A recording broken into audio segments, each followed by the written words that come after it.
আজকে আমি পবিত্র কুরআনুল কারীমের একটি অন্যতম সূরা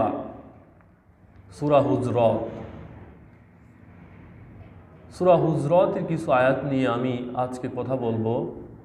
আল্লাহ রাব্বুল আলামিন আমাদের সকলকেই সেই কথাগুলো শোনার এবং বোঝার তৌফিক দান করুন। সকলে বলুন আমিন। সূরা হুজরাত পবিত্র কুরআনুল কারীমের ৪৯তম একটি সূরা। এই সূরার মধ্যে আল্লাহ রাব্বুল আলামিন শিক্ষা দিয়েছেন অ্যাজ এ ম্যান হিসাবে, অ্যাজ এ মুসলিম হিসাবে আমাদের আচার আচরণ, আমাদের কার্টিসি, আমাদের ভদ্রতা, আমাদের জীবনের প্রত্যেকটি সেক্টরে আমাদের একজনের সাথে আরেকজনের রিলেশন কেমন হবে, একটি রাষ্ট্রে, একটি সমাজে, একটি পরিবারে সুখী সমৃদ্ধশালী একটি সমাজ, একটি রাষ্ট্র, একটি পরিবার গঠন করতে গেলে আমাদের যে ইনস্ট্রাকশনগুলো ফলো করতে হবে,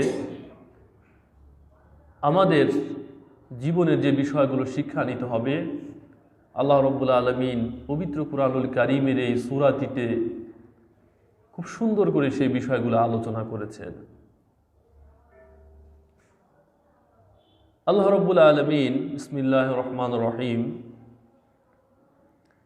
এই সূরাটিতে রাসূল করিম সাল্লাল্লাহু আলাইহি ওয়াসাল্লাম জন্মগ্রহণ করেছিলেন এমন একটি সমাজে, এমন একটি জাতির মধ্যে যে সমাজের ম্যাক্সিমাম মানুষগুলো ছিলেন খুব হিংস্র। কারণ আপনারা জানেন পৃথিবীতে প্রত্যেকটি রাষ্ট্রই কোনো না কোনো রাষ্ট্রের উপনিবেশ ছিলেন, কোনো একটি দেশ দ্বারা শাসিত হতেন। কিন্তু একমাত্র আরব জাতি, যে জাতিকে পৃথিবীর কোনো জাতি ডমিনেট করতে পারেন নাই, শাসন করতে পারেন নাই, এর কারণ হলো একটাই, তারা ছিলেন প্রচণ্ড হিংস্র, রাগী, শক্তিশালী, যুদ্ধবাজ। এই কারণে এই রাষ্ট্রকে দখল করে অন্য একটি রাষ্ট্র শাসন করবে এরকম কোনো সুযোগ ছিল না। আরবের মানুষদের জীবিকা নির্বাহের উপায় ছিল দুইটি। কয়টা? একটু কথা বলতে হবে। কয়টা ছিল? দুইটা। একটি হলো তারা নিজেদের জীবন পরিচালনার জন্য তারা পশু শিকার করতেন, হিংস্র পশু।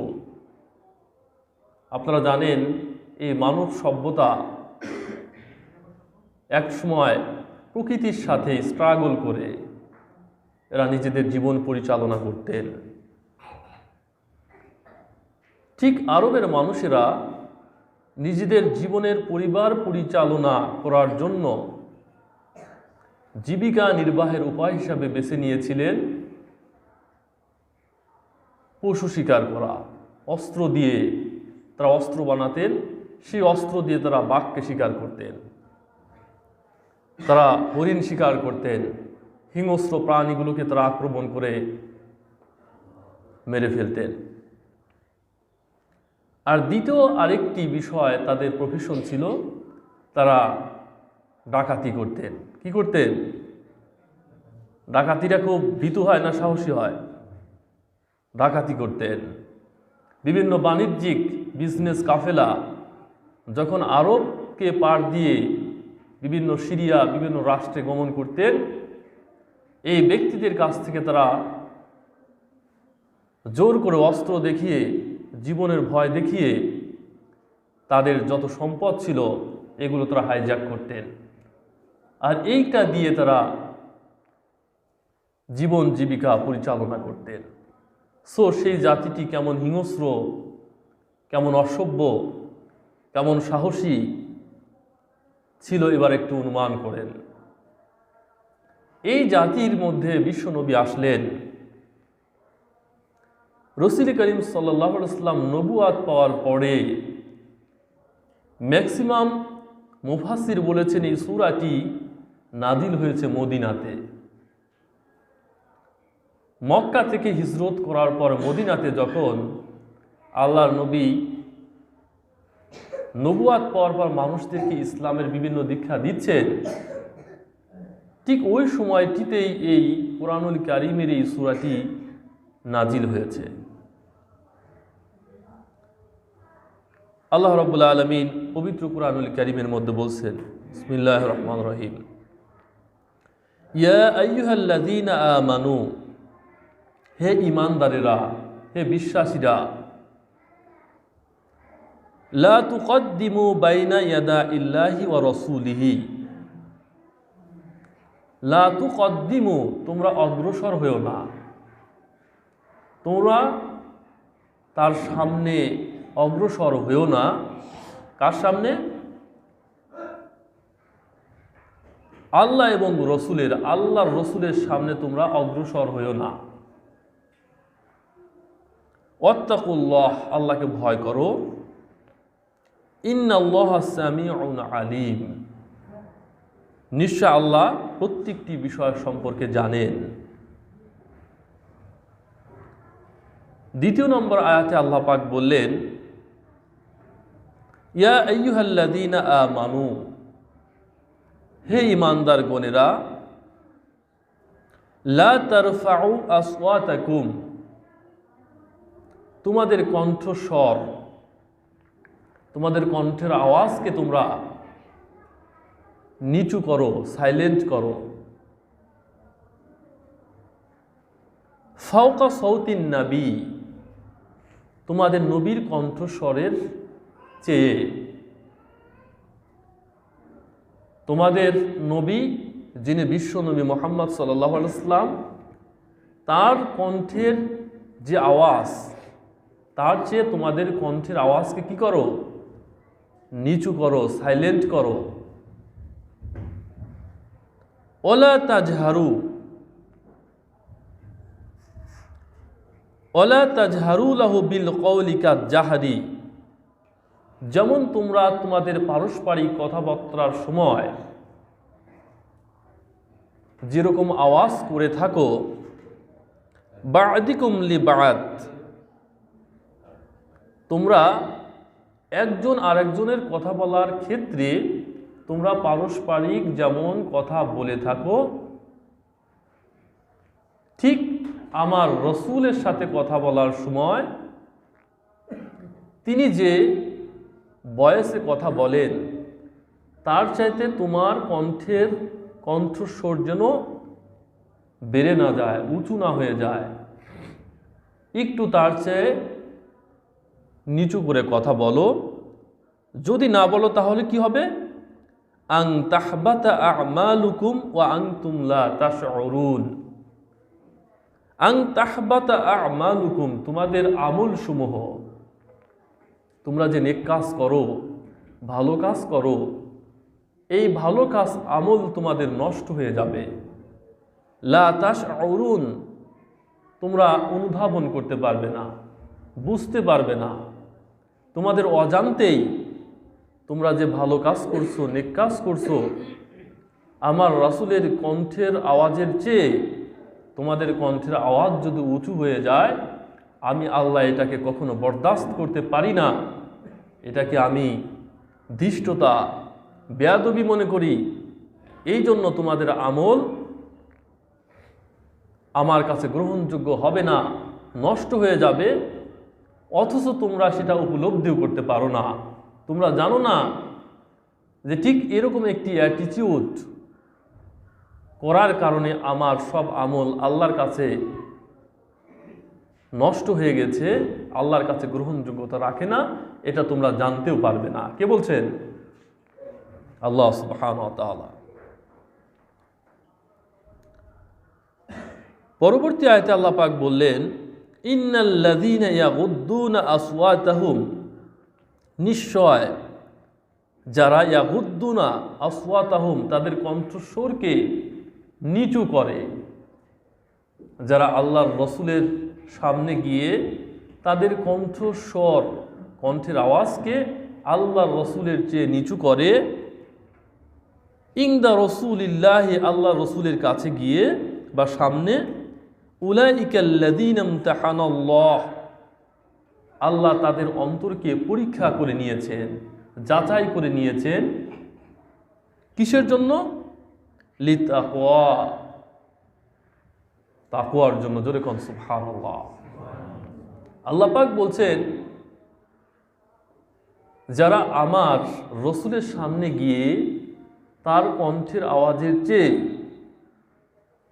আওয়াজ একটু নিচু করে কথা বলে, আমি আল্লাহ পাক তাদের অন্তরকে পরীক্ষা করে নিয়েছি, যাচাই করে নিয়েছি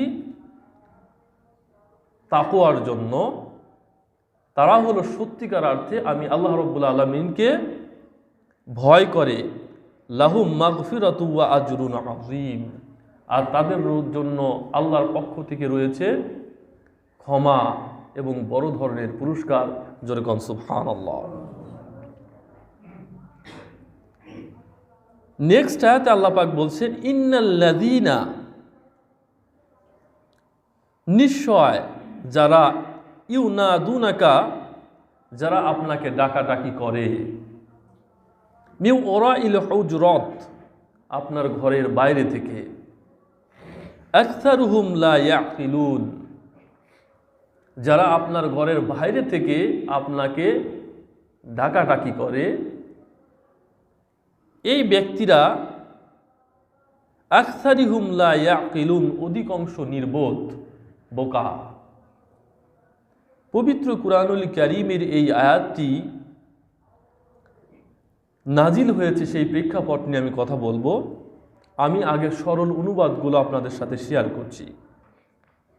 ওয়ালাউ আন্নাহুম সাবারু, আল্লাহ পাক বলছেন, ওয়ালাউ আন্নাহুম, যদি তারা, সাবারু, ধৈর্য ধারণ করত, হাত্তা তাখরুজু ইলাইহিম, আপনি বের হওয়া না পর্যন্ত,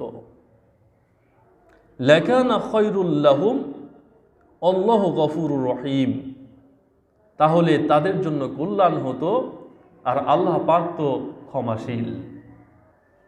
আরবের মধ্যে কিছু বিদুইনরা, অশিক্ষিত,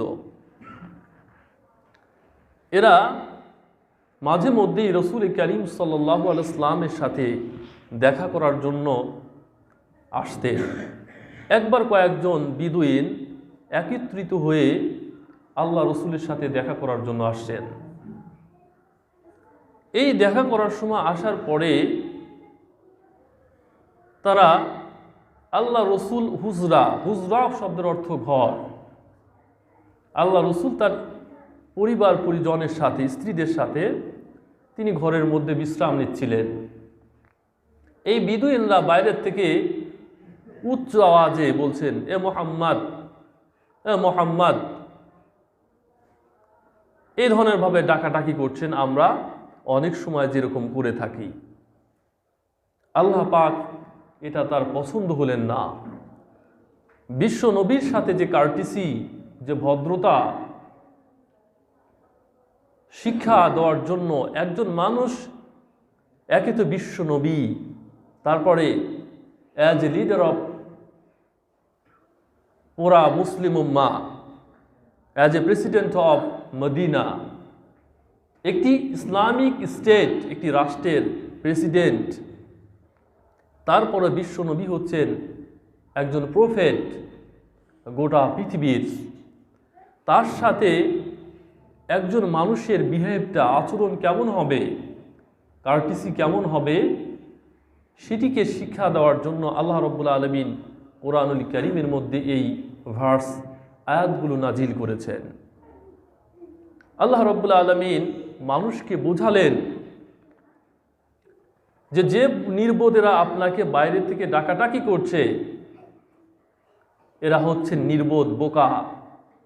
যদি বোকা না হয়, আপনি হচ্ছেন কি, বিশ্ব নবী, আপনি হচ্ছেন গোটা মদিনার প্রেসিডেন্ট, আপনার সাথে কথা বলার জন্য একটি কার্টিসি, একটি ফর্মালিটি মেনটেন করা উচিত। কিন্তু তারা এই ফর্মালিটি মেনটেন না করে তারা বাইরে থেকে ডাকাডাকি করছে। আপনি একজন গভর্নমেন্টের ঊর্ধ্বতন একজন কর্মকর্তার সাথে আপনি দেখা করবেন, মনে করেন একজন ডিসি, একজন এসপি, তার সাথে আপনি একটি প্রয়োজনে দেখা করতে যাবেন, বা একজন সংসদ সদস্য এমপি, আপনি কি দরজার বাইরে থেকেই তাকে বলবেন যে এমপি সাহেব বাড়িতে আছেন কিনা? বলবেন নাকি? না এসপি সাহেব আপনি বাসায় আছেন কিনা, ডিসি সাহেব আপনি বাসায় আছেন কিনা? এটা কোনো ভদ্রতা হলো? এটা কোনো কার্টিসি হলো? না। আল্লাহ পাক বললেন, যারা হে রসুল আপনাকে ঘরের বাইরে থেকে মোহাম্মদ মোহাম্মদ করে ডাক দিচ্ছে, এরা হলো নির্বোধ, বোকা, আনসোশাল। এদের মধ্যে ন্যূনতম কার্টিসি, সামাজিক জ্ঞানগুলো নেই। এদের উচিত ছিল সবারু হাত্তা তাখরুজু, ততক্ষণ পর্যন্ত ধৈর্য ধারণ করা যতক্ষণ না আপনি ঘর থেকে বের হয়ে আসেন। আর এটি যদি করতো তাদের জন্য কল্যাণকর হতো। কে বলছেন? আল্লাহ রাব্বুল আলামিন বলছেন।